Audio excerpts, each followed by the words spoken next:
علم القرآن وعلمہ. صلوات بھیجے محمد. اللہم صلی علی محمد وآل محمد.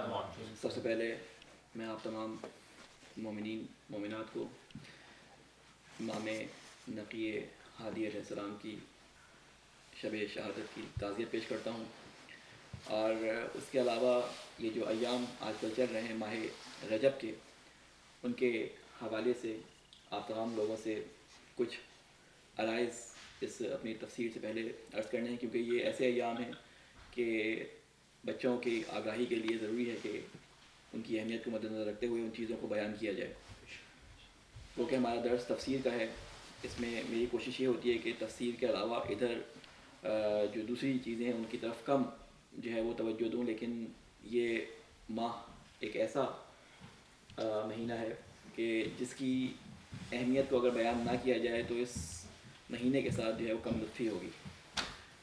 اللہ تعالیٰ نے کچھ مہینوں کو اپنے ہاں محترم اور اتنا معتبر بنایا ہے کہ ان کے لیے فرما دیا کہ ہم نے سال کے 4 مہینے جو ہے تمہارے اوپر حرام مہینے قرار دیے.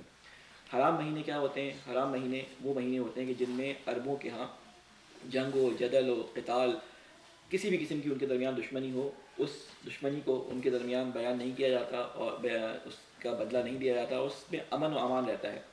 تو 3 مہینے جو اللہ تعالیٰ نے قرار دیے وہ 3 مہینے ایک ساتھ تھے، جس میں ذی قعدہ، ذی الحج اور محرم. اور ایک مہینہ جو ان تینوں مہینوں سے علیحدہ ہے وہ مہینہ رجب کا مہینہ ہے. ان 3 مہینوں کو اکٹھا قرار دینے کی وجہ ایک یہ تھی کہ لوگ حج کے لیے جب نکلا کرتے تھے تو اس زمانے میں جو سفر ہوا کرتے تھے وہ اتنے طولانی ہوتے تھے کہ لوگوں کو پہنچتے پہنچتے 15-20 دن مہینہ لگتا تھا. تو لوگ جب حج کے لیے نکلتے تھے مہینے پہلے تو ان کو خطرہ ہوتا تھا کہ کہیں وہ سفر میں لٹ نہ جائیں، ان کے اوپر حملہ نہ ہو جائے. تو ذی قعدہ کے مہینے کو جو ذی الحج سے پہلے کا مہینہ ہوتا ہے، حج سے پہلے کا مہینہ ہوتا ہے، اس مہینے کو حرام مہینوں میں قرار دیا گیا. اور ان مہینوں میں جنگ حرام تھی، لہٰذا یہ امن و امان کے ساتھ نکلتے تھے، کعبے جاتے تھے. اور جب پلٹ کے آتے تھے تو آتے آتے ان کو مہینہ لگتا تھا. تو ذی الحج کے بعد محرم کا مہینہ بھی جو ہے وہ حرام مہینوں میں شمار کیا گیا. تو یہ 3 مہینے ایک ساتھ ہیں. اور ایک مہینہ جو الگ سے بیان کیا گیا کہ وہ حرام مہینوں میں سے ہے وہ رجب کا مہینہ ہے. رجب کے مہینے کے بارے میں آپ کو ایک بات بتا دوں کہ رجب کے مہینے کے بارے میں بہت ساری رسول خدا صلی اللہ علیہ وآلہ وسلم سے روایات ہیں.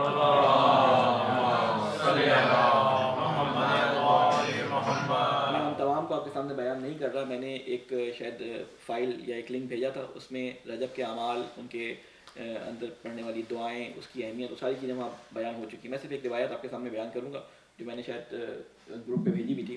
اور روایت یہ تھی کہ رسول خدا صلی اللہ علیہ وآلہ وسلم سے ایک روایت ہے کہ روایت ہے کہ رجب کا مہینہ اللہ کا مہینہ ہے، شعبان کا مہینہ میرا مہینہ ہے، اور رمضان کا مہینہ جو ہے وہ میری امت کا مہینہ ہے. اس مہینے میں بے انتہا جو سفارشات آئی ہیں ائمہ معصومین علیہ السلام کی کہ اس میں روزہ رکھنے کا کثرت سے ثواب بیان کیا گیا ہے کہ جتنے زیادہ اس میں روزے رکھ سکیں، ابتدا میں، وسط میں، آخر میں، یا جتنے زیادہ روزے رکھے جا سکیں. اسی طرح شعبان کے مہینے میں روزوں کی فضیلت آئی ہے. اصل وجہ کیا ہے؟ اصل وجہ یہ ساری رجب سے جو اتنا اہتمام شروع ہو جاتا ہے اس کی وجہ یہ ہے کہ ہمیں رمضان کی تیاری کرائی جا رہی ہے. رمضان جو کہ اللہ تعالیٰ کی مہربانی کا مہینہ ہے، وہ مہینہ کہ جس میں اللہ تعالیٰ اپنی رحمت کا دسترخوان بچھا دیتا ہے اور دعوت دیتا ہے کہ جو میری بارگاہ میں آئے گا، مجھ سے توبہ طلب کرے گا، میں اس کو معاف کر دوں گا. تو انسان جب کسی جگہ جانا چاہتا ہے، ایسی جگہ کہ جو بہت زیادہ جسے کہتے ہیں پروٹوکولز چاہتی ہو، جو بہت زیادہ معتبر ہو، جہاں پر اس کا بہت زیادہ جسے کہتے ہیں مختلف طریقوں سے خیال رکھا جانا ہو، اور جہاں بہت بڑی بڑی جسے کہتے ہیں اس کے لیے نعمتیں اور انعام موجود ہوں، تو وہاں جانے کے لیے اس کو خصوصی تیاری کرنی پڑتی ہے. کیونکہ انسان کو اگر ایک دم سے اس جگہ پہ لے جایا جائے تو وہ وہاں ان چیزوں کو درک نہیں کر سکتا جب تک کہ ان کی شناخت پیدا نہ کر لے.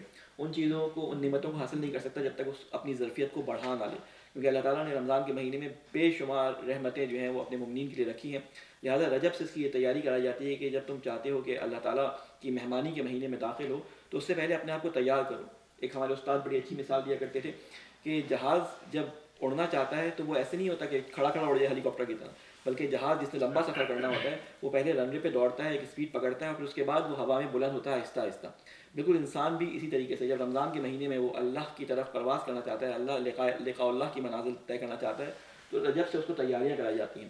اور ان تیاریوں میں وہ تمام دعائیں ہیں جو رجب کے مہینے میں وارد ہوئی ہیں، شعبان کے مہینے میں خطبہ شعبانیہ ہے رسول خدا کا، اور مختلف دعائیں ہیں آئی ہیں. تو یہ دعائیں اصل میں اس لیے نہیں کہ آپ ان کو 10 دفعہ پڑھ لیں یا 1000 دفعہ پڑھ لیں یا 3 دفعہ صلوات پڑھ لیں ان کی وجہ سے ثواب مل جائے گا. نہیں، یہ دعائیں اصل میں اپنے مطالب کی اہمیت کی وجہ سے، اس میں جو مطالب بیان کیے گئے ہیں ان مطالب کی وجہ سے اہمیت کی حامل ہیں. ان دعاؤں میں اللہ تعالیٰ سے اپنے گناہوں کی مغفرت ہے، اللہ تعالیٰ کی توحید کا اعلان ہے، اللہ تعالیٰ کے کتابوں پہ، اللہ تعالیٰ کی نبیوں پر، ان کے جو ہے بھیجے ہوئے رسولوں پر ایمان کا جہاں آپ یقین دلاتے ہیں اللہ تعالیٰ کو، اس کے ساتھ ساتھ اللہ تعالیٰ سے اپنے گناہوں کی مغفرت ہے. یہ آہستہ آہستہ انسان جب گناہوں سے اپنی مغفرت کرتا ہے تو آہستہ آہستہ اس کی پیوریفیکیشن شروع ہوتی ہے. جب انسان روزہ رکھتا ہے تو اللہ تعالیٰ ویسے ہی اس کو جو ہے اپنی رحمت کے سائے میں لے لیتا ہے، اور روزے کی حالت میں جب یہ دعائیں پڑھی جاتی ہیں تو وہ دعائیں آپ کو پیوریفائی کرتی ہیں، آپ کو اندر سے صاف کرتی ہیں، آپ کے اندر کی جو گندگی ہوتی ہے آپ کو اللہ تعالیٰ کی طرف اس کو صاف کر کے بڑھنے کی توفیق عطا کرتی ہیں. ان دعاؤں میں سے ایک دعا جس کا میں آج صرف ترجمہ آپ کے سامنے بیان کروں گا، کیونکہ یہ دعا ہر نماز کے بعد، ہر روز واجب نماز کے بعد پڑھنا اس کا مستحب ہے، کہ کثرت سے اس کی تاکید آئی ہے کہ اس دعا کو ضرور پڑھا جائے. عموماً ہمارے یہاں دعائیں پڑھی جاتی ہیں لیکن ان دعاؤں کا مطلب ہمیں معلوم نہیں ہوتا. حتیٰ کہ میں آپ لوگوں کو بلکہ بچوں کو کہوں گا بھی کہ اپنے بزرگان سے ہیلپ لیتے ہوئے، یہ جو آپ ہر دفعہ ہر جگہ ہر محفل میں سونے سے پہلے ماں باپ بچوں کو پڑھاتے ہیں کہ دعائے امام زمانہ آپ کو پڑھائی جاتی ہے، دعائے سلامتی امام زمانہ پڑھائی جاتی ہے، دعائے یہ فرض جو پڑھائی جاتی ہے، ان تمام دعاؤں کا ترجمہ آپ کو آنا چاہیے. میں نے دیکھا ہے کہ 98% لوگوں کو دعائے امام زمانہ کا ترجمہ نہیں پتہ. ہم پڑھتے ہیں اللہم کل ولی کا، لیکن ہمارا 98% آپ ایک ڈیٹا سروے کر کے دیکھ لیجیے گا، ایک ڈیٹا لے لیجیے گا تو آپ کو اندازہ ہو جائے گا 98% لوگوں کو اس کا ترجمہ نہیں آتا کمپلیٹ. لہٰذا میری کوشش یہ ہوتی ہے کہ جہاں بھی ان دعاؤں کو بیان کیا جائے، یہ دعائیں کوئی ایسی چیز نہیں کہ خالی دعائیں پڑھنے سے کچھ ہو جائے. دعاؤں کے اندر جو مطالب ہوتے ہیں وہ اصل چیز ہوتے ہیں جو انسان کو کسی اعلیٰ مقام تک پہنچاتے ہیں. تو آج جو دعا میں آپ کے سامنے پڑھنے والا ہوں، کئی دعائیں ماہ رجب کے اندر آئی ہیں پڑھنے کے لیے. ان دعاؤں کا مفاتیح الجنان میں دیکھ سکتے ہیں. میں انشاءاللہ کوشش کروں گا کہ آپ کے لیے یہ فائلز جو ہیں وہ بھیج بھی دوں کہ جن میں یہ ساری دعائیں اور اعمال اردو اور انگلش دونوں ٹرانسلیشن کے ساتھ موجود ہیں. جو دعا ہم پڑھتے ہیں اس میں سے سب سے مشہور دعا ہے، ایک صلوات بھیجیں محمد علیہ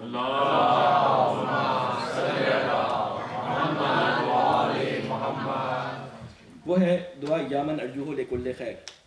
میں اس دعا کو ساتھ ساتھ پڑھتا جاتا ہوں، اس کا ترجمہ بھی کرتا جاتا ہوں. بسم اللہ الرحمن الرحیم. یا من ارجوہ لکل خیر، اے وہ جسے ہر بھلائی کی میں امید رکھتا ہوں. ارجو کہتے ہیں رجا سے نکلا ہے، رجا یعنی میں امید رکھتا ہوں کس چیز کی؟ تجھ سے تمام لکل خیر، تمام بھلائیوں کی تجھ سے امید رکھتا ہوں. اللہ تعالیٰ کی بارگاہ میں یہ دعا شروع کرتے ہیں، 3 صلوات پڑھ کے اس دعا کو شروع کرتے ہیں. ومن وآمنوا سخطہ عند کل شر، اور ہر برائی کے وقت اس کے غضب سے امان چاہتا ہوں، یعنی جتنی بھی سختیاں ہیں اس سے میں امن چاہتا ہوں اے اللہ تیرا. یا من یؤتی الکثیر بالقلیل، اے وہ جو تھوڑے عمل میں زیادہ اجر دیتا ہے، یعنی تھوڑا عمل انسان کا دیکھتا ہے لیکن اس کو اجر عظیم دیتا ہے. یا من یؤتی من سألہ، اے وہ جو عطا کرتا ہے اس کو جو تجھ سے سوال کرتا ہے، اے اللہ تو سوال کرنے والے کے سوال پر اس کو عطا کر دیتا ہے. یا من یؤتی من لم یسألہ، اور تو اسے بھی عطا کرتا ہے جو تجھ سے سوال نہیں کرتا. اب دنیا میں دیکھیں بہت سارے لوگ ہیں جو کہتے ہیں ہمارے لیے ہم نے اپنی یہ سیلف ہم میڈ ہے. یہ سیلف میڈ کوئی چیز نہیں ہوتی، ہر چیز اللہ تعالیٰ کے کرم سے ہو. سیلف میڈ دنیا میں کوئی چیز نہیں ہے. اللہ تعالیٰ کا کرم اور اللہ تعالیٰ کی رحمت اور اللہ تعالیٰ کی شفقت نہ ہو تو کوئی ایک پتا بھی اپنی جگہ سے ہل نہیں سکتا. تو اس لیے کہتے ہیں کہ تو ان کو بھی عطا کرتا ہے جو تجھ سے سوال نہیں کرتے. ومن لم یعرفہ تحننا منہ ورحمہ، اور اسے بھی دیتا ہے جو تجھے پہچانتا نہیں ہے اور تیرا احسان اور رحمت جو ہے وہ تمام چیزوں کو عطا کرتا ہے. آتنی، اب یہاں سے دعا شروع ہوئی ہے. پہلے اللہ تعالیٰ کی تعریف بیان کی ہے، اللہ تعالیٰ کیا ہے، اب دعا شروع ہوئی ہے. آتنی، مجھے عطا کر، بمسألتی ایاک، مجھے بھی عطا فرما دے میرے سوال کے اوپر. جمیع خیرت دنیا، دنیا کی تمام بھلائیاں. اے اللہ میں تجھ سے سوال کرتا ہوں کہ تو دنیا کی تمام بھلائیاں جو تیری نظر میں بھلائیاں ہیں وہ سب مجھے عطا فرما دے. وجمیع خیر الآخرہ، اور آخرت کی تمام بھلائیاں مجھے عطا فرما دے. وصرف انی بمسألتی ایاک، اور میری طلبکاری پر مجھے محفوظ فرما دے. جمیع شر الدنیا و شر الآخرہ، دنیا اور آخرت کی تمام تکلیفیں اور مشکلیں مجھ سے دور فرما دے. فإنہ غیر منقوص ما أعطیت، کیونکہ تو جتنا عطا کرے گا تیرے ہاں کسی چیز کی کمی نہیں ہوگی. وزدنی من فضلک یا کریم، اے میرے پروردگار مجھے اپنے فضل سے اضافہ فرما. یہاں پہ ایک بات بتاؤں کہ یہاں پر آپ کو معلوم ہوگا کہ ایک مستحب ہے. یہاں پہ مفاتیح الجنان کھولیں تو اس میں لکھا ہے کہ آپ اپنی داڑھی کو یا اپنی تھوڑی کو پکڑ کے جو ہے وہ دعا کریں اور اپنی انگلی کو انگشت شہادت کو حرکت دیں.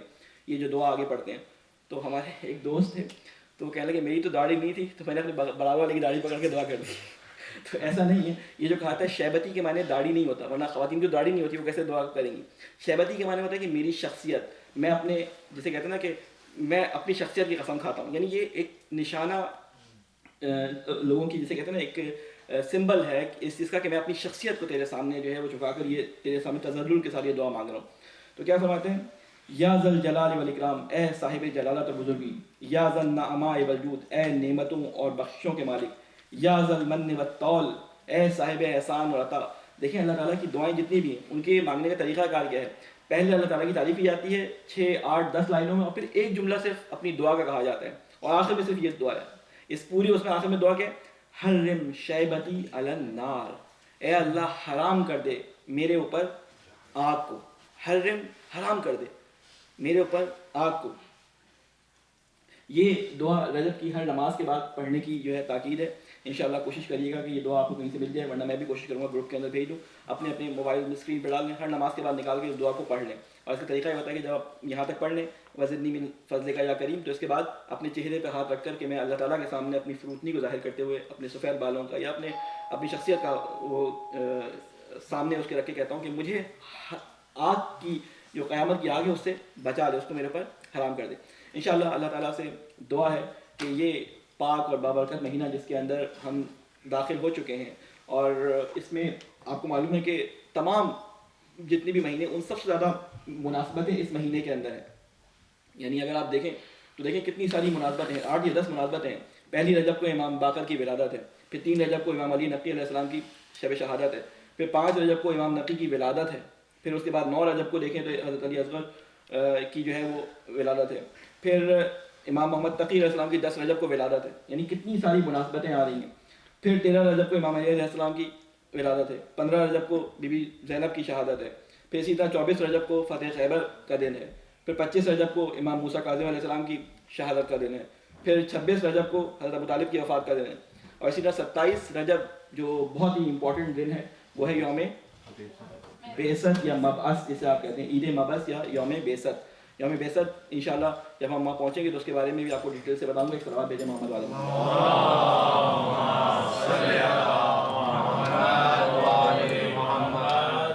ہماری گفتگو جو چل رہی تھی مجھ سے کہا گیا تھا کہ امام علی نقی علیہ السلام کے بارے میں انشاءاللہ میں کچھ بیان کروں, لیکن ٹائم ہمارا دیکھیں 25 منٹ اسی میں گزر گئے. آخر میں وقت ملا تو انشاءاللہ تھوڑے سے امام علی نقی علیہ السلام کے حالات اور واقعات آپ کے سامنے بیان کروں گا, کیونکہ یہی ایام ہوتے ہیں کہ جن میں جو ہے وہ ائمہ علیہ السلام سے معرفی حاصل کی جا سکے. تو تھوڑا بہت جتنا بھی وقت میں گنجائش ہوگی میں بیان کروں گا آپ کے سامنے. ایک سوال بھیجیں محمد والے.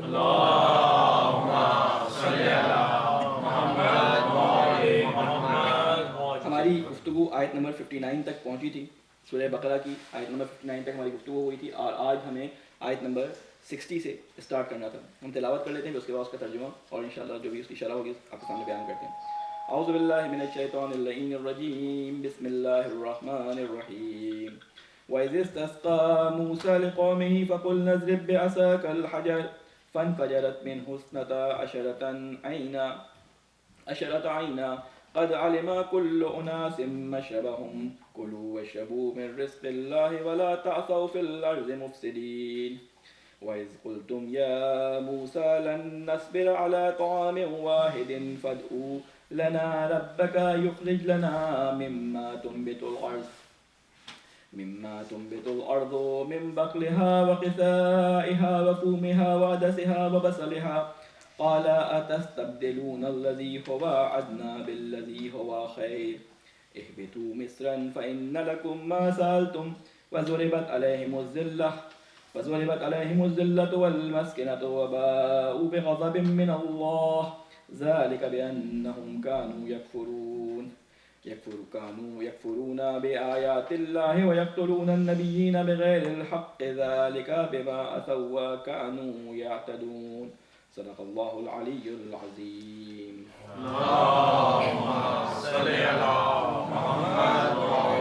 ہماری گفتگو حضرت موسیٰ علیہ السلام اور بنی اسرائیل کے بارے میں جو ہے یہاں پہ سورہ بقرہ کے اندر چل رہی تھی, اور ہم نے آپ کو بتایا تھا کہ سورہ بقرہ جو ہے وہ امت مسلمہ اولیہ جو تھی اس کی داستان کو، ان کی قرارداد جرم جو ہے اس کو بیان کر رہی ہے، اور اسی قرارداد جرم کے تحت جو بنی اسرائیل کے اوپر حالات گزرے ہیں ان کے بارے میں یہاں پہ بیان ہو رہا ہے کہ اللہ تعالیٰ یہاں بیان کرتا ہے کہ جب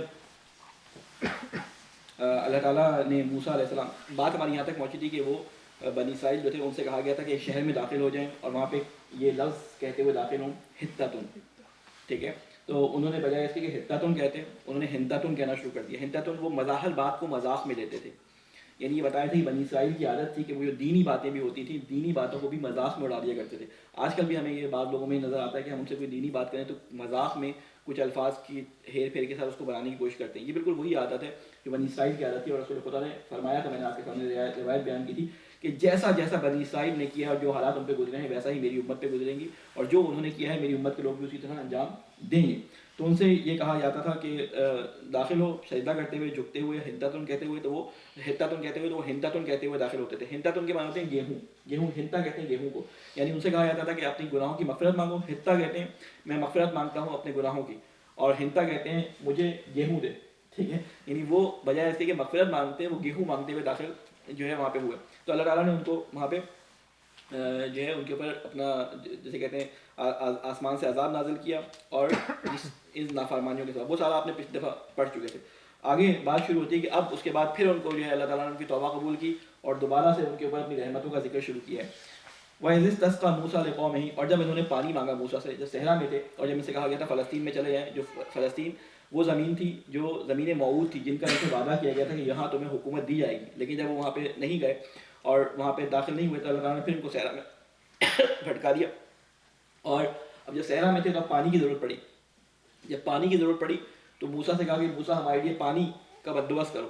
موسیٰ کو معلوم تھا یہ 12 قومیں ہیں، 12 لوگ الگ الگ، جیسے کہتے ہیں 12 جو اولادیں تھیں ان کے الگ الگ قبیلے، اگر پانی بھی ان کے درمیان میں نے مشترک کر دیا تو ان کے درمیان اس میں بھی ہنگامہ ہوگا۔ تو اللہ تعالیٰ نے موسیٰ کو کہا کہ پتھر پہ ایک اپنے عصا کو مارے، اور اس عصا کے مارنے سے وہاں سے 12 چشمے پھوٹ گئے، اور چشمے جب پھوٹے تو ہر قبیلے کے طرف بہہ نکلے، جو قبیلے اطراف میں ٹھہرے ہوئے تھے تو ہر کسی نے اپنا اپنا مشرب دیکھ لیا کہ کون سا کس کا قبیلے کا پانی اور کون سا کس کا چشمہ ہے، وہاں سے وہ پینے لگے۔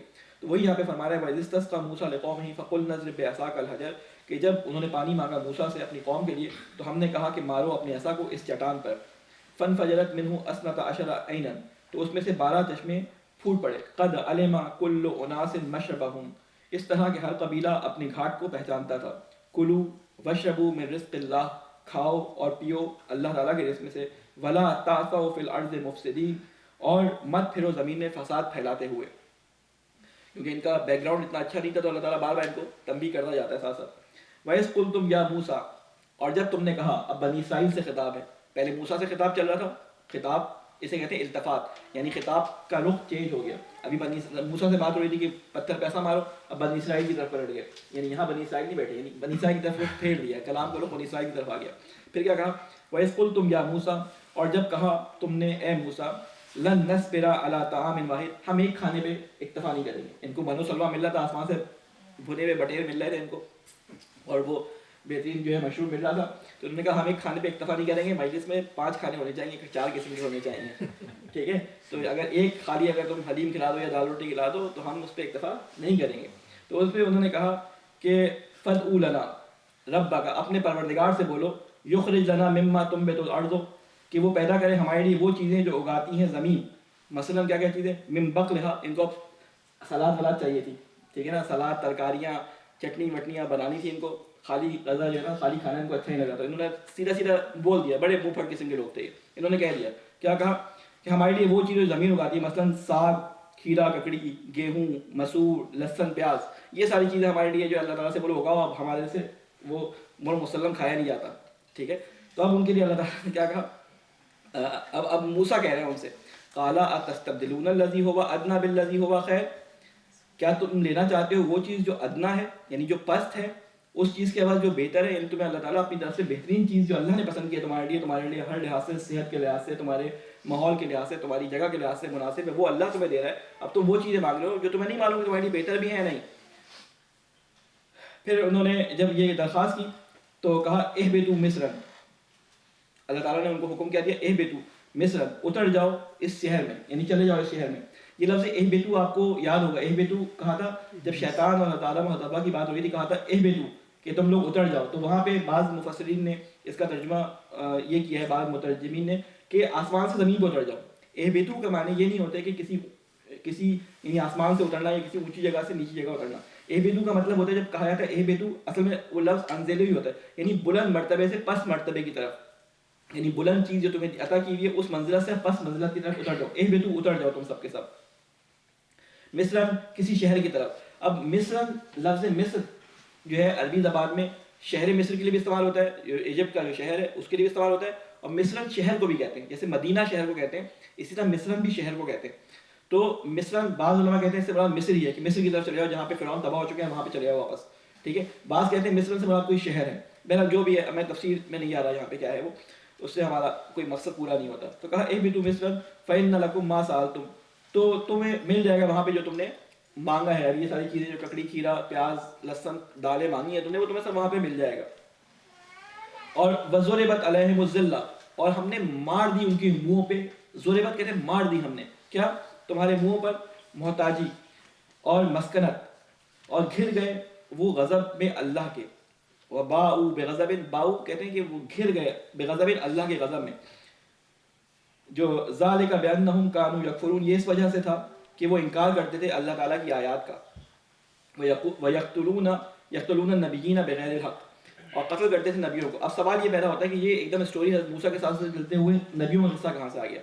یہ جو قصے اللہ تعالیٰ نے قرآن مجید میں جگہ جگہ بیان کیے ہیں، یہ ترتیب زمانی کے لحاظ سے بیان نہیں ہوئے ہیں، کیونکہ اس کا کچھ پارٹ کسی اور سورے میں، کچھ پارٹ کسی اور سورے میں. اگر ان کو آپ ملائیں گے تو آپ کو نظر آئے گا جب یہ صحرا سینا میں بھٹک رہے تھے تو اس وقت حضرت موسیٰ کا انتقال ہو گیا. پھر یوشع بن نون تھے، یوشوا اسے کہتے ہیں، وہ ان کی سربراہی کرتے تھے. لیکن وہ قصہ اللہ تعالیٰ نے یعنی ابھی یہاں پہ بیان نہیں کیا، وہ آگے بیان ہوگا. لیکن اس کے بعد کے قصے بیان کرنے شروع کیے کہ بعد میں انہوں نے کیا کیا. یہ جو کہا نا کہ یہ کفر کرتے تھے، اللہ تعالیٰ کی آیات کا انکار کرتے تھے، اب یہ بعد کی باتیں بیان کریں، آگے پیچھے بات چل رہی ہے. ایسے گفتگو ہوتی ہے، گفتگو میں سمجھانے کے لیے، کیونکہ بنی اسرائیل کون ہے؟ یہ بنی اسرائیل رسول خدا کے زمانے میں، ان کو بتایا جا رہا ہے کہ تم نے کیا کیا کیا ہے.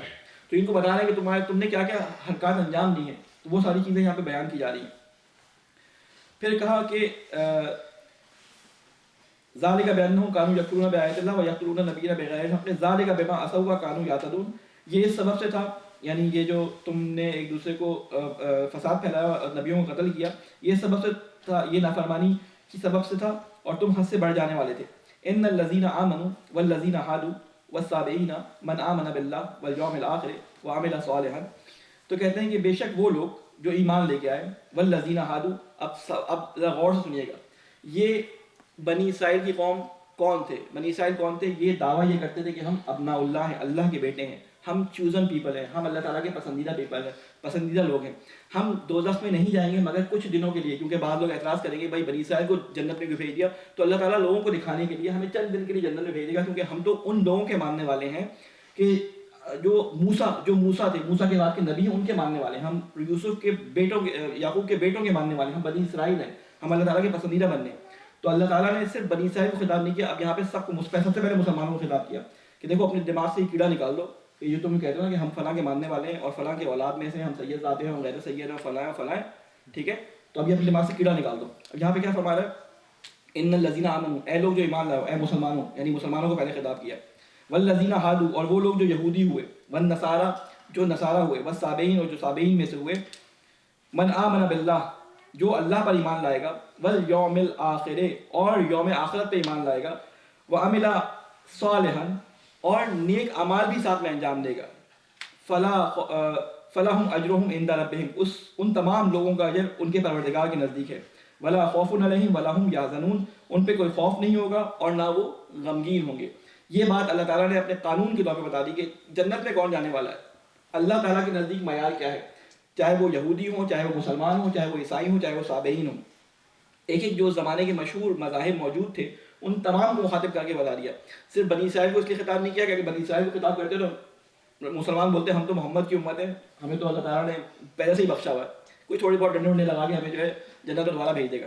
ٹھیک ہے، بعض ابھی بھی یہ کہتے ہوئے ملتے ہیں، لیکن اللہ تعالیٰ اپنا معیار بیان کر رہا ہے کہ اللہ تعالیٰ کس کو جنت میں بھیجے گا. اللہ تعالیٰ نے بتا دیا کہ وہ جنت میں جائے گا جو نیک اعمال انجام دے گا، آخرت پہ یقین رکھتا ہوگا. آخرت پہ یقین جب کہا جاتا ہے تو مطلب یہ ہوتا ہے کہ یہ جو میں نے بوتل کو اٹھا کے یہاں سے یہاں رکھا ہے اس کا بھی مجھے قیامت میں جواب دیتا ہے.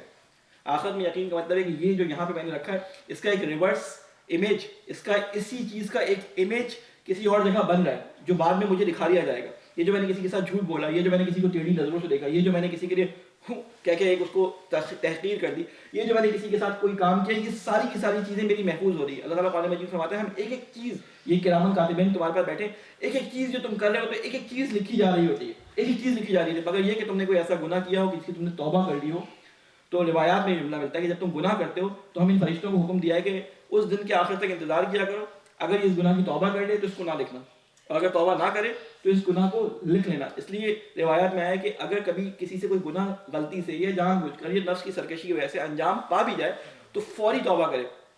اس موقع پہ شیطان آگے کہتا ہے کہ توبہ نہیں کرو, تم نے تو ابھی گناہ کیا, ابھی معافی مانگی, ابھی توبہ کر لی, تو یہ کیسی توبہ ہے, یہ کون سی توبہ ہے؟ تو اللہ تعالیٰ کہتا ہے تمہیں شیطان اس طرح کے وسوسے ڈالے گا, تمہیں شیطان اس طرح سے بھڑکائے گا کہ تم توبہ نہ کرو, لیکن میں نے تمہاری توبہ کا دروازہ کھلا رکھا ہوا ہے کہ تم نے گناہ کر لیا, کسی وجہ سے تم نے گناہ کر لیا, میری مخالفت نے گناہ کر لیا, لیکن اب جھک کر میرے سامنے آ جاؤ کہ اللہ میں بندہ تو تیرا ہی ہوں, مجھے تیرے سامنے حاضر ہونا ہے. یہ ہے یوم آخرت پہ ایمان کہ مجھے جواب تجھے آگے دینا ہے, مجھے رپورٹ تجھے آگے کرنی ہے.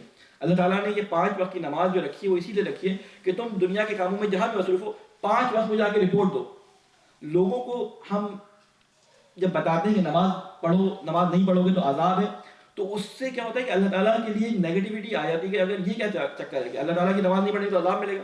لوگوں کو اس نہج پہ ہمیں پروان چلانا چاہیے کہ دیکھو اللہ سے محبت کا طریقہ ہے, یہ اللہ سے محبت ہے کہ ہم 5 وقت جا کے اللہ کے حضور کہتے ہیں اے اللہ میں ہوں تو تیرا ہی بندہ. جیسے دیکھا ہے ماں بچے کے ساتھ, جب چھوٹا بچہ ہوتا ہے تو ماں کیا کرتی ہے, اس کو چھوٹے سے بچہ جو بچہ کچھ نہیں کر سکتا, ماں کھانا بنا رہی ہوتی ہے, کام کر رہی ہوتی ہے, ہر 5 منٹ کے بعد آ کے دیکھتی ہے بچہ خیریت سے ٹھیک ہے, حالانکہ کوئی رونے کی آواز نہیں آتی, کوئی کچھ نہیں آتا, لیکن وہ اپنی محبت کی وجہ سے مجبور ہوتی ہے کہ بچے کو آگے ایک نظر دیکھے پھر چلی جائے کام پہ. تو اللہ تعالیٰ نے بچے کو اسی طرح, انسان کو اسی طرح سے حکم دیا ہے کہ دیکھو تم دنیا میں جہاں پہ بھی ہو, لیکن جہاں پہ آواز آئے تمہیں اللہ اکبر, تم کہو کہ میرا پروردگار مجھے بلا رہا ہے, فوری اول وقت نماز کے لیے جاؤ, کہو کہ چشم اللہ تعالیٰ میں حاضر ہوں. اللہ اکبر کا مطلب یہ ہے کہ میں جو کام کر رہا ہوں اللہ اس سے بڑا ہے, جو دنیا والے مجھ سے چاہ رہے ہیں اللہ اس سے بڑا ہے, یعنی اللہ سب سے بڑا ہے. یہ ترجمہ کیا جاتا ہے اللہ سب سے بڑا ہے. یہ ترجمہ عموماً علماء جو عرفان ہے وہ کہتے ہیں یہ ترجمہ صحیح نہیں ہے, اللہ اکبر کا ترجمہ اللہ سب سے بڑا ہے, کہا ہے اللہ ہی سب سے بڑا ہے. اس کا ترجمہ کیا ہے, اللہ ہی سب سے بڑا ہے. تو بہرحال تو یہ اذان اس بات کے علاوہ ہے کہ اللہ کی طرف کھینچے چلے جائیں, اپنے گناہوں کی توبہ کریں, اپنا حضور اپنا جسے کہتے ہیں نا کہ اپنی رپورٹنگ دیں اور پھر واپس اپنے کاموں میں مشغول ہو جائیں. 5 وقت اللہ تعالیٰ نے رکھا ہے کہ یہ کام کرو. بہرحال اس کے بعد فرماتے ہیں کہ وَإِذْ أَخَذْنَا مِيثَاقَهُمْ وَإِذْ أَخَذْنَا مِيثَاقَكُمْ وَرَفَعْنَا فَوْقَكُمُ الطُّورَ, اور جب ہم نے لیا تھا تم سے عہد, رفعنا فوقکم الطور, تو ہم نے تمہارے سروں, اور جب بلند کیا ہوا تھا ہم نے طور کو تمہارے اوپر. طور ایک پہاڑ تھا.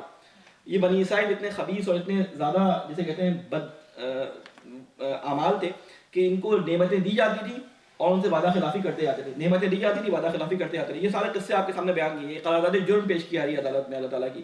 اب کہتے ہیں کہ جب ان سے ہم نے عہد لیا تھا, توریت کے بارے میں آپ کو معلوم ہے کہ توریت جو ہے وہ سراسر قانون ہے, صرف قانون, اس میں اخلاقیات نامی کوئی چیز نہیں, اس میں صرف قانون بیان کیے گئے. توریت کے اندر 5 کتابیں, اس کے اندر آپ دیکھیں صرف قوانین بیان کیے گئے.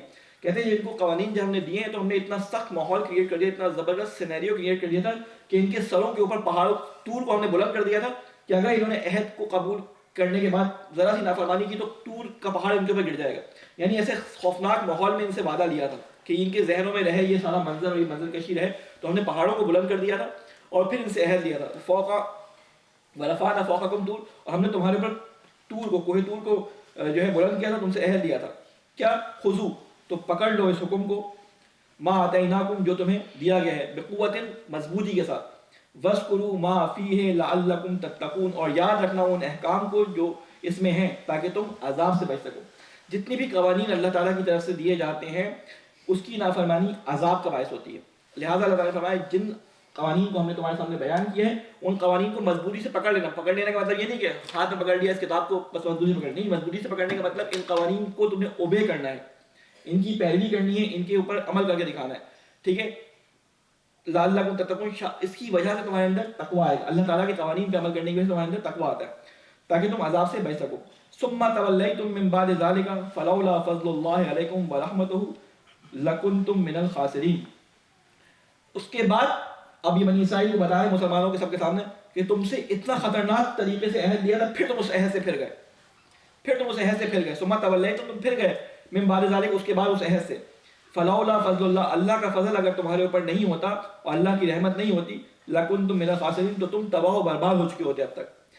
اب میں آپ کو ایک بات بتاؤں، ٹائم میرے پاس بہت کم رہ گیا، اور باتیں یہاں پہ بہت ساری ہیں۔ بنی اسرائیل کے قصے میں ہمارے لیے بہت سارے جو ہیں وہ عبرتیں ہیں کہ اللہ تعالیٰ نے بنی اسرائیل کو، یا وہ قومیں جن پہ عذاب کیا ہے، اللہ تعالیٰ کی یہ سنت ہے کہ اللہ تعالیٰ اپنا عذاب کبھی کسی پہ نہیں بھیجتا جب تک کہ اس پہ حجت تمام نہ کر دے۔ جتنی بھی قوموں پہ عذاب آیا ہے تو وہ اس طرح سے آیا ہے کہ اللہ کا نبی وہاں پہ آتا تھا، اللہ کا نبی جب ان کے درمیان اللہ کی حجت کو تمام کر دیتا تھا تو وہ اس کا انکار کرتے تھے، وہ اس کی نافرمانی کرتے تھے، تو ان کے اوپر اللہ کی طرف سے عذاب آ جاتا تھا۔ حضرت نوح کو دیکھ لیں، حضرت صالح کو دیکھ لیں، حضرت لوط کو دیکھ لیں، مختلف آپ کو قرآن مجید میں قصے مل جائیں گے۔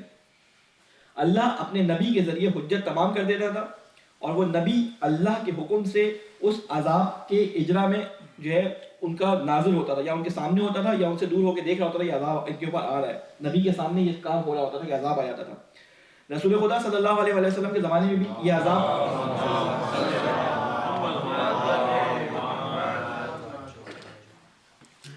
امت پہ آیا، اور وہ امت سورہ توبہ میں اس کا ذکر بھی ہے، اشارتاً ذکر بھی ہے کہ رسول خدا کے زمانے میں جب حکومت اسلامی بن گئی اور اللہ نے دین کو کامل کر دیا، دین کو پھیلا دیا اور دین کا غلبہ کر دیا اس زمانے کے اوپر، تو اللہ نے کہا کہ ہم نے ان کے اوپر حجت تمام کر دی، اب جو بات نہ مانے یہاں میں ان کو قتل کر دو۔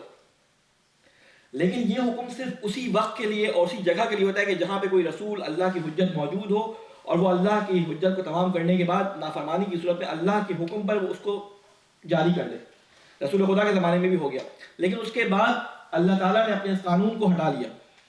کس لحاظ سے ہٹا لیا کہ اب اس طرح کے عذاب نہیں آتے، کیونکہ رسول ہمارے درمیان موجود نہیں ہے، اللہ کی کوئی حجت ہمارے درمیان موجود نہیں ہے، تو اب ہماری نافرمانیوں پہ ہمارے ہاتھ نہیں پکڑے جاتے، ہمارے اوپر آسمان سے پتھر نہیں برستے، ہمارے اوپر جو ہے زمین سے جو ہے وہ ٹڈیوں کے یا خون کے عذاب نہیں آتے، ہمارے اوپر جو ہے سمندروں کے عذاب نہیں آتے۔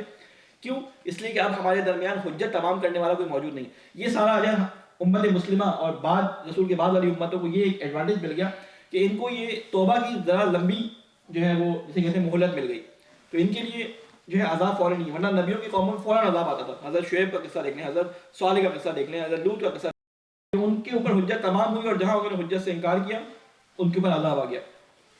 تو اللہ تعالیٰ کہتا ہے کہ تم نے ان تمام چیزوں کے باوجود اللہ تعالیٰ کا جو ہے وہ انکار کر دیا، ٹھیک ہے۔ پھر اس کے بعد فرماتے ہیں کہ وَلَقَدْ عَلِمْتُمُ الَّذِينَ اعْتَدَوْا مِنْكُمْ فِي السَّبْتِ فَقُلْنَا لَهُمْ كُونُوا قِرَدَةً خَاسِئِينَ، البتہ خوب جانتے ہو تم ان لوگوں کا قصہ، کون لوگ؟ جنہوں نے توڑا تھا تم سے سب کا قانون۔ میں بھی بتاتا ہوں سب کا قانون کیا تھا، جس پر کہا تھا ہم نے ان سے کہ بن جاؤ ذلیل و خوار بندر۔ کونوا قردۃ خاسئین، قردہ کہتے ہیں بندر کو، ٹھیک ہے، بن جاؤ بندر۔ سب کا عہد توڑا تھا، سب کیا چیز تھی؟ دیکھیں یہ جو آج بھی ہمیں نظر آتا ہے ہیلے بہانے کرنے والے، ہیلے بہانے یعنی جگاڑ، جسے ہم اردو زبان میں، ہم کراچی کی زبان میں کہتے ہیں جگاڑ نکالنا لینا کسی چیز کے اندر، ٹھیک ہے۔ پتہ نہیں بعض انڈیا والے اس لفظ سے واقف ہیں یا نہیں ہیں۔ اردو زبان میں یہ لفظ کراچی میں بہت مستعمل ہے، جو لوگ کراچی اردو زبان سے واقف ہے بھائی بتائیں گے، ٹھیک ہے۔ تو یہ لفظ کیا ہوتا ہے کہ کام نہیں ہو رہا ہو تو کسی دوسرے طریقے سے کام کو نکال دیا جائے، چاہے صحیح ہو چاہے غلط ہو۔ تو ان کو اللہ تعالیٰ نے حکم دیا کہ سب ہفتے کے دن کو کہتے ہیں کہ ہفتے کے دن تمہارے اوپر تمام کام جو ہے وہ حرام ہے، تمہارے پر شکار حرام ہے، تمہارے پر دوسرے تمام چیزیں جو ہے کوئی کام نہیں کرنا، تمہیں اللہ تعالیٰ کی عبادت کرنی ہے، کوئی کام نہیں کرنا، نہ فشنگ کرنی ہے، نہ کچھ کرنا ہے، کچھ بھی نہیں کرنا۔ مچھلیاں پکڑنے کے بارے میں ان سے کہا کہ یہ مچھیرے تھے، مچھیرے قوم دریا کنارے بستے تھے، تو ان کو کہا مچھلیاں نہیں پکڑنی۔ اب ہوتا بھی کیا تھا، اللہ کی قدرت سے ہفتے والے دن مچھلیاں ابل کے آ رہی ہوتی تھیں۔ اب یہ کہتے تھے اے روزانہ بیٹھتے ہیں 4 مچھلیاں آتی ہیں، آج 100 مچھلیاں سامنے ہمارے گھر کے تیر رہی ہیں اور ہمیں اللہ تعالیٰ نے جو ہے وہ منع کر دیا۔ تو اب ان کے جو تیز قسم کے لوگ تھے انہوں نے کہا کوئی بات نہیں، اللہ تعالیٰ وہ نعوذ باللہ ایسے کہہ رہا ہوں، اللہ تعالیٰ کی ہم ایک راہ نکال دیتے ہیں، اللہ تعالیٰ نے یہی کہا نا کہ ہفتے کو نہیں پکڑو۔ انہوں نے چھوٹی چھوٹی نہریں بنائیں اور اس کے نہروں کے کنارے پر بڑے بڑے گڑھے بنا دیے، ٹھیک ہے، یعنی پتلی نالیاں بنائی اس دریا سے، اور اس کے آخر میں کیا بنا لیا، ایک گڑھا بنا لیا، اور ہفتے کے دن جب مچھلیاں آتی تھی اس نہر، چھوٹی سی نہر سے گزر کے گڑھے میں آ جاتی تھی، واپس نہیں جا پاتی تھی کیونکہ نیچے تھا وہ۔ تو ساری مچھلیاں ہفتے کے دن جمع ہوئی تھی، اتوار کو یہ اس کا شکار کر کے بھون کے کھا لیتے تھے، بیچ دیتے تھے بازاروں کے اندر جا کے۔ تو انہوں نے ہیلا نکال دیا۔ اللہ تعالیٰ نے ان کو کہا، اللہ تعالیٰ نے قرآن مجید میں کہا کہ جنہوں نے سب کے قانون کو توڑا تھا ان کو ہم نے عذاب میں مبتلا کر دیا۔ یعنی یہ جو ہیلے نکال کر لوگ اپنے لیے چیزیں جائز کرتے ہیں، ہیلا صحیح بھی ہوتا ہے، غلط بھی ہوتا ہے، صحیح بھی ہوتا ہے. جیسے آج کل سود کو ہیلے کے ذریعے حلال کر دیتے ہیں، نعوذ باللہ. تو بہرحال تو وہ ہیلا نکالنا اللہ تعالیٰ کیا پسندیدہ نہیں. کہا کہ سب کے قانون کو جنہوں نے توڑا اللہ تعالیٰ نے ان پہ کیسا عذاب نازل کیا تھا، یاد کرو اس دن کو. اور ان سے کہا تھا بن جاؤ بندر. اب ایک اور سوال یہاں پہ آتا ہے، کہتے ہیں کہ بعض لوگ کہتے ہیں کہ یہ جو بندر اصل میں ہے یہ وہ بنی اسرائیل کے بندر ہیں جو اللہ تعالیٰ نے عذاب کے سلسلے میں بندر بنا دیا ان کو. یاد رکھیں کہ علماء مفسرین اس بارے میں بیان کرتے ہیں، روایات سے ظاہر بیان کرتے ہیں کہ یہ جو کہا جاتا ہے کہ بن جاؤ بندر، ان پہ عذاب اس طرح سے آتے تھے کہ ان کی شکلیں کسی جانور کی شکل کی ہو جاتی تھی اور وہ 2 یا 3 دن سے زیادہ زندہ نہیں رہتے تھے، مر جاتے تھے. ٹھیک ہے، تو ان کی اب اس کے بارے میں کیونکہ بہت پرانی بات ہے، اب اس کے بارے میں زیادہ دیکھ نہیں سکا، لیکن علماء کہتے ہیں کہ یہ معنوی طور پہ بھی ہے کہ یعنی وہ اسی طرح نقال بندر کی کیفیت جو ہوتی ہے، خصوصیات جو بندر میں پائی جاتی ہیں، لالچی ہوتا ہے، نقال ہوتا ہے، اس طرح کر دیا ان کو. بعض لوگ کہتے ہیں نہیں یہ ان کے اوپر سزا تھی، ان کی شکلیں جسم انسانوں والے تھے، شکل بندروں والی ہو گئی اور 3 دن کے بعد ان کی لاشیں یعنی یہ مر گئے سارے کے سارے، یہ مسخ ہو گئے، اسے کہتے ہیں مسخ ہونا. تو ان کے اوپر عذاب آیا کہ ان کو کہا گیا تم ہو جاؤ بندر. ایک سلوات بھیجے محمد والے محمد.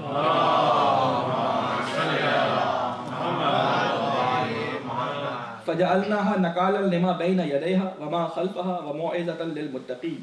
اور اس طرح ہم نے بنا دیا اس واقعے کو باعث عبرت ان لوگوں کے لیے جو اس زمانے میں موجود تھے اور ان لوگوں کے لیے بھی جو بعد میں آنے والے تھے، نصیحت اور یہ نصیحت ہے ڈرنے والوں کے لیے. وَإِذْ قَالَ مُوسَىٰ لِقَوْمِهِ. اور جب کہا موسیٰ نے اپنی قوم سے، ان اللہ یأمرکم کہ تم ذبح کرو، اللہ تعالیٰ تمہیں یا ان اللہ بے شک اللہ تعالیٰ تمہیں حکم دیتا ہے، ان تذبحوا بقرۃ کہ تم ذبح کرو گائے. قالوا اتتخذنا حضوا. تو انہوں نے کہا کہ تم ہمارے ساتھ مذاق کر رہے ہو، کیا تم نے ہمارا مذاق بنایا ہوا ہے؟ یعنی اب نبی سے کہہ رہے ہیں. اصل میں واقعہ کیا تھا، اس واقعے کو بیان کرنے سے پہلے میں آپ کو تھوڑا سا بیک گراؤنڈ بیان کر دوں کہ بنی اسرائیل کے جو لوگ تھے انہی بڑے لوگوں میں سے کسی نے قتل کر دیا. قاتل بھی کوئی بڑے خاندان کا تھا. تو اب اس قتل کو چھپانے کے لیے سارے کوشاں تھے کہ اس کی تحقیقات نہ ہو. تو موسیٰ علیہ السلام کے پاس واقعہ لے کے آیا گیا. تو اب موسیٰ پہ تو انہوں نے اتنی بدگمانیاں کی تھی کہ تم سچ بتاؤ کہ تم اللہ کی طرف سے ہی بول رہے ہو. تو اب انہوں نے کہا کہ موسیٰ ہمیں اس کا فیصلہ کرنا ہے. تو اب اللہ تعالیٰ سے اپنے اللہ سے جا کے پوچھو. یعنی اتنے بدتمیز تھے یہ، موسیٰ سے یہ نہیں کہتے کہ اللہ تعالیٰ سے پوچھو، یعنی اپنے اللہ سے جا کے پوچھو کہ ہمارے لیے اس کا کوئی رائے حل بتائیں کہ یہ قاتل کون ہے اس کا. تو اللہ تعالیٰ نے ان کو حکم دیا کہ اب تم سے پوچھا ہے تو اب ان کو بتاؤ کہ گائے ذبح کرو. گائے کو ذبح کروانا یہ ایک کنایا ہے، گائے ذبح کروانا. بنی اسرائیل کے دل میں گائے اور بچڑے کی محبت بھری ہوئی تھی. وہ دیکھیں سامری نے بھی گائے کا بچڑا بنایا تھا کیونکہ یہ رہتے تھے اس قوم کے تحت تسلط رہتے تھے جن میں گائے سے محبت کی جاتی تھی. گائے کو قوی اور قوت کا مجسمہ سمجھا جاتا تھا، گائے کو علامت سمجھا جاتا تھا ہر تمام اچھی چیزوں کی. تو ان کے دل میں محبت تھی اس گائے کی. کہا کہ جس چیز سے محبت ہے نا اسی چیز کو ان کے دل میں پست اور جسے کہتے ہیں کہ رسوا کرواؤ. کہا کہ جاؤ ان سے بولو کہ گائے ذبح کرے. کہا گائے. اب انہوں نے پھر توجیحات، اگر جا کے شرافت سے گائے ذبح کرتے تھے تو ان کا مسئلہ حل ہو جاتا. ٹھیک ہے، تو اللہ تعالیٰ سے کہنے لگے. پھر انہوں نے قیل و قال شروع کر دیا. موسیٰ اب کیا کہتے ہیں، اب دیکھیں ان کا ڈائلاگ سنیں. اللہ تعالیٰ کے ساتھ ڈائلاگ کیا ہے. کہتے ہیں کہ قالوا ادع لنا ربک یبین لنا ما ہی، کہ اپنے اللہ سے بولو کہ ہمارے لیے بیان کرے کہ ما ہی، یہ کیسی گائے ہے، یہ گائے ہو کیسی. ٹھیک ہے. قال انه یقول انها بقرۃ لا فارض ولا بکر آوان بین ذلک ففعلوا ما تؤمرون. ان سے کہا کہ وہ گائے نہ بوڑھی ہو نہ جوان ہو بلکہ بڑھاپے اور جوانی کے درمیان ہو، اور تمہیں جو حکم دیا جا رہا ہے کر دو بس. پھر یہ سوچ پڑ گئے کہ یہ تو کرنی ہی پڑے گی. اب گائے کو کیسے ذبح کریں، ہماری مقدس چیز ہے، اس کو ہم پوچھتے رہیں. اب ان کے دل میں کہا کہ گائے ذبح نہ کرے کسی نہ بچ جائے. پھر انہوں نے کہا قالوا ادع لنا ربک، ایک درخواست کیجیے موسیٰ اپنے پروردگار سے آ کے کہیے، پوچھیے. کیا پوچھیے؟ یبین لنا ما لونہا، اس کا رنگ کیسا ہو، اس کا رنگ تو بتا رہے کیسا ہو. بدبخت قسم کے لوگ تھے. قال، اللہ تعالیٰ نے فرمایا انہ یقول انہا، قال موسیٰ نے کہا انہ یقول، کہ اللہ تعالیٰ نے فرمایا ہے انہا بقرۃ صفراء فاقع لونہا تسر الناظرین، کہ موسیٰ ان سے کہو کہ وہ گائے زرد رنگ کی ہو، ایسی شوخ رنگ کا زرد ہو کہ دیکھنے والوں کا دل خوش ہو جائے اس زرد رنگ کو دیکھ کے. ٹھیک ہے، گولڈ کا کلر زرد ہوتا ہے، اس رنگ کی گائے ہو، زرد رنگ کی. قالوا ادع لنا ربک یبین لنا ما ہی، انہوں نے کہا کہ اللہ تعالیٰ سے بولو کہ ہمیں سمجھ نہیں آیا، اور بیان کرے اس کے بارے میں تھوڑی سی اور اس کی کوالٹیز بیان کرے. تو ان البقرہ تشابہ علینا، کہ ہمارے لیے گائے جو ہے مشبہ ہوئی، ساری گائے ہمیں پیلی پیلی نظر آ رہی ہیں، کون سی ان میں سے پیلی میں سے کون سی والی گائے کرے پسند. تو کہہ رہے ہیں یہ ہماری مشبہ ہو گئی ہے. وَإِنَّا إِن شَاءَ اللَّهُ لَمُهْتَدُونَ، اور ہم پر اور بے شک ہم اگر چاہا اللہ نے تو ہم اب ٹھیک ٹھیک پتہ لگا لیں گے. قال، پھر موسیٰ نے کہا انہ یقول، اللہ تعالیٰ نے یہ فرمایا ہے، اللہ یہ فرماتا ہے انہا بقرۃ لا ذلول تثیر الارض ولا تسقی الحرث، کہتے ہیں کہ وہ ایسی گائے ہو کہ جس نے کبھی محنت نہ کی ہو، یعنی زمین پہ ہل نہ چلایا ہو، کبھی اس نے پانی نکالنے کے لیے نہر کے گرد چکر نہ لگائے ہوں، ٹھیک ہے، کھیتی کو، اور سالم، صحیح اور سالم ہو، مسلمۃ صحیح اور سالم ہو، لا شیۃ فیہا، بے داغ قسم کی، اس پہ کوئی دھبا نہ ہو، پوری زرد ہو. اب دیکھیں اب یہ سٹوری کیسے چل رہی ہے، یہ قرآن مجید کے اندر اللہ سٹوری بیان کر رہا ہے. یہ سٹوری بیان کرنے کا مقصد یہ نہیں ہے کہ یہ کوئی گائے کی خصوصیت بیان کی جاتی ہے، یہ سٹوری بنانے کا مقصد یہ ہے کہ یہ کتنے زیادہ اللہ تعالیٰ کے ساتھ قیل و قال کرتے تھے. اللہ تعالیٰ یوں نہیں یوں کسی طرح بچ جائے کسی طرح حکم سے، اللہ تعالیٰ نے بالکل چھوڑا نہیں، آخر تک بتاتا چلا گیا. تو کہتے ہیں کہ ایسی ہو کہ اس پہ کوئی دھبا نہ ہو. تو بالآخر جب ان کے پاس کوئی حجت سوال بچا نہیں تو ان کو پھر ایک گائے ایسی پکڑ کے لانی پڑی، اور پھر اس کے بہت سارے واقعات ہیں، کس کی گائے تھی، اس میں اس کی کھال کے برابر سونا تھا، بھر کے اس کے اندر دینا تھا، کیا تھا، اس طرح کا چکر تھا. تو پھر اللہ تعالیٰ نے اصل میں گائے کیوں ذبح کروائی تھی؟ اس لیے کہ گائے تو ذبح کر دی، اب گائے کا کریں گے. کہتے ہیں کہ اسی کا ایک پارٹ، جس گائے کو ذبح کیا اسی کا ایک پارٹ اس مردے کے جسم پہ لگاؤ تو یہ مردہ زندہ ہوگا اور تمہیں بتا دے گا مجھے قتل کس نے کیا ہے، زندہ ہو کے دوبارہ بتا دے گا. آگے بیان کر رہے ہیں اس کو. پھر فرماتے ہیں کہ وما کادو یفعلون، اور اگرچہ نہ لگتا تھا کہ وہ ایسا کریں گے. کہتے ہیں پھر انہوں نے ذبح کر دیا گائے کو. قالو الان جئت بالحق، اب ہمارے پاس صحیح بات پہنچ گئی ہے. فذبحوها، پھر انہوں نے ذبح کر دیا بالآخر انہوں نے. وما کادو یفعلون، حالانکہ وہ ایسا کرنا نہیں چاہتے تھے.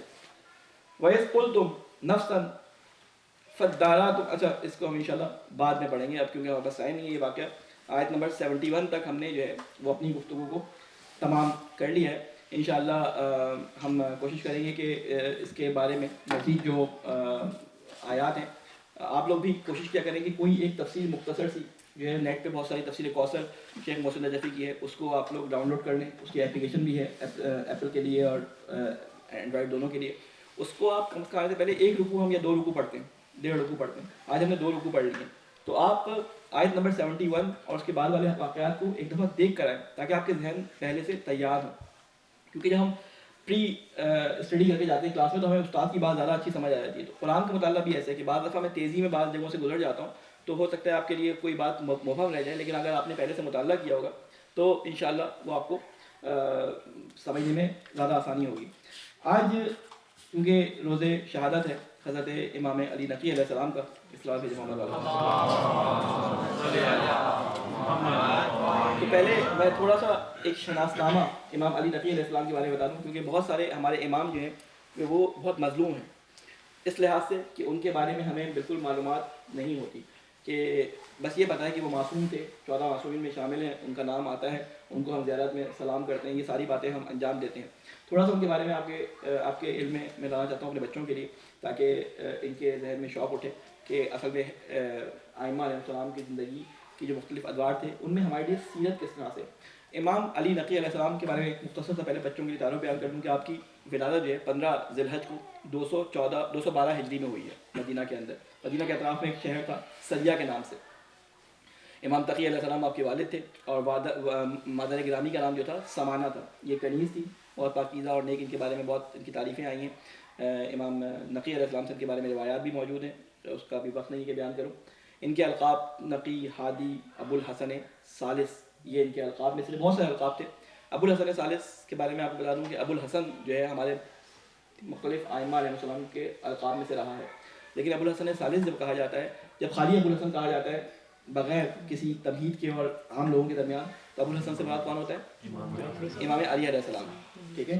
اور اس کے علاوہ اگر ابو الحسن کہا جائے، ابو الحسن اچھا اگر کسی حدیث کی محفل میں کسی ایسی جگہ پہ جہاں پہ علمی گفتگو ہو رہی ہو اور وہاں پہ بیان کیا جائے ابو الحسن، تو وہاں پہ مراد کیا ہوتا ہے؟ امام صادق علیہ السلام. ٹھیک ہے. اور اگر کہا جائے ابو الحسن ثانی اور ابو الحسن ثالث، تو اسی طرح ائمہ علیہ السلام کے نام حدیث کی روح سے جب ابو الحسن ثالث کہا جاتا ہے تو امام نقی علیہ السلام ہوتے ہیں مراد. ٹھیک ہے. ان کے جو زمانے میں خلفاء رہے وہ 6 تقریباً یا 5 خلفاء رہے. معتصم باللہ کے زمانہ گزرا، واسق کا گزرا، متوکل کا گزرا، منتصر کا گزرا، مستعین اور معتز نے پھر آپ کو آخر میں زہر دے کے شہید کر دیا. ان میں سے سب سے خبیث اور خطرناک جو شخص تھا وہ متوکل تھا. امام صادق علیہ السلام کی روایت بھی ہے کہ عاشرہم کافرہم، ان کا 10واں جو ہوگا وہ کافر، ان میں سب سے زیادہ بڑا کافر ہوگا. یعنی یوں کہتے ہیں کہ یزید کا ڈپلیکیٹ تھا یہ. اس نے جس طرح ہم کہتے ہیں نا اپنے آپ کو کہ ہمیں وہ کام کرنے کی توفیق عطا فرما کہ جو امام حسین علیہ السلام نے کیے تھے, اسی پہ اپنی جان قربان کرنے کی توفیق عطا فرما. اس نے اپنے لیے قسم کھائی ہوئی تھی کہ میں وہ کام جو یزید کے انکمپلیٹ رہ گئے ان کو کمپلیٹ کروں گا. اس لیے یہ کہتا تھا کہ یزید تو نے تو امام حسین کو صرف قتل کیا, میں اس وقت تیرے ساتھ نہیں تھا. یہ بھی اسی طرح کہتا تھا کاش کہ میں تیرے ساتھ ہوتا ان کن تو ماک, لیکن اب میں یہ کام کر سکتا ہوں کہ کم از کم حسین کی قبر کو اس کا نام و نشان مٹا دوں. تو اس نے اس کے زمانے میں اتنے ظلم ہوئے کہ اس نے امام حسین علیہ السلام کی قبر پہ حل چلوا دیا, اس نے وہاں پہ کھیتی باڑی کروا دی, اس نے شیعوں کے اوپر اتنے ظلم کیے کہ جہاں جس کا نام علی ہوتا ہے اس کو قتل کروا دیا. یہ تو ہر زمانے میں ہوا, لیکن اس کے ظلم سب سے زیادہ اس طرح سے ہوئے کہ اس نے آنے والے زائرین کا جو سلسلہ تھا ان پہ جو سزائیں مقرر کی وہ اس متوکل کے زمانے میں ہوئی. آپ نے جو سنا ہوگا کہ زیارتوں پہ جو لوگ جاتے تھے ان سے کہا جاتا تھا کہ اپنا ایک ہاتھ کٹواؤ یا اپنا ایک بچہ دو یا اپنا ٹانگ کٹواؤ یا اس طرح جو بات کی, یہ ساری یہ سزائیں یہ متوکل کے زمانے میں لگائی گئی تھی. تو یہ اتنا سخت جسے کہتے ہیں کہ شخص تھا. امام مدینہ میں رہتے تھے, اور جب مدینہ میں رہتے تھے تو اس نے جب اب تک خلفاء کو ائمہ علیہ السلام سے زیادہ خطرہ نہیں تھا, یا خطرہ تھا بھی تو یہ کہتے تھے کہ وہ وہاں مدینہ میں ہم یہاں پہ دور بیٹھے بغداد کے اندر تو ہمیں اتنا خطرہ اس سے محسوس نہیں ہوتا. لیکن جب یہ متوکل آیا تو آپ یقین کریں کہ اس زمانے میں علویوں کی جو تحریکیں چل رہی تھیں, جو انقلابی تحریکیں چلتی تھیں, وہ بہت زیادہ چلتی تھیں. آپ کو معلوم ہوگا کہ مامون نے جو امام رضا کو بلایا تھا وہ بھی اسی لیے بلایا تھا کہ وہ جو علوی تحریکیں ہیں جو خلفاء کے خلاف کھڑی ہوتی تھی, امام رضا میرے پاس آ جائیں گے تو وہ تحریکیں دب جائیں گی, ٹھیک ہے. لیکن اس کا منصوبہ فیل ہو گیا. متوکل نے یہی کام کیا کہ اس نے کہا کہ دو